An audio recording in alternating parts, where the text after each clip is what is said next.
एक मां अपने 2 बच्चों के साथ अपने घर की छत पर बने कमरे में सो रही थी।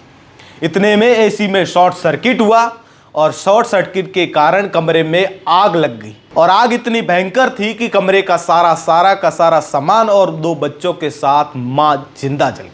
दोस्तों नमस्कार, खबर की पूरी जानकारी बता दें। एसी में शॉर्ट सर्किट के कारण कमरे में आग लगी, अंदर सो रही मां और 2 बच्चे जिंदा जल गए। हादसे के समय महिला और उसके बच्चे दोनों ही घर पर अकेले थे।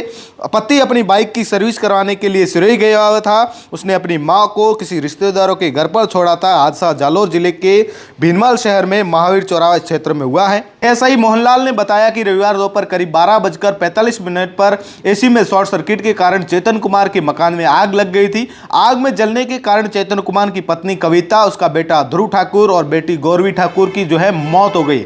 ऐसा ही ने आगे बताया कि महिला का पति चेतन कुमार शहर के एक प्राइवेट स्कूल में टीचर हैं। कुछ दिन पहले ही चेतन ने सिरोही से नई बाइक ली थी। रविवार सुबह अपनी चेतन बाइक की सर्विस करवाने सिरोही गया था। उसने अपनी मां को किसी रिश्तेदार के घर पर छोड़ा था। घर में कविता और उसके बच्चे वो अकेले थे। ये तीनों मकान की छत पर बने कमरे में सो रहे थे। इसी दौरान आग लगी। पड़ोसियों ने कमरे में धुआं निकलते देखा। इस पर उन्होंने घर में जाकर देखा, लेकिन कमरे का दरवाजा वो अंदर से बंद था।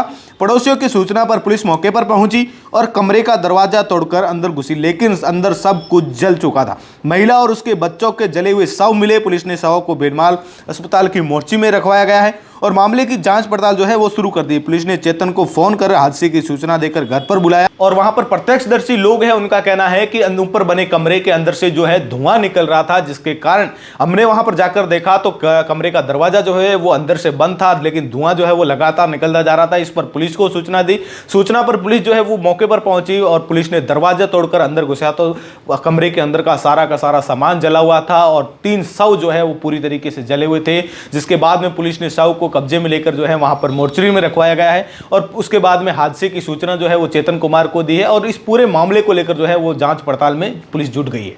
तो जुड़े रहे तमाम प्रकार की अपडेट के लिए द खटक के साथ। मैं आपका साथी जसवंत सिंह शिवकर।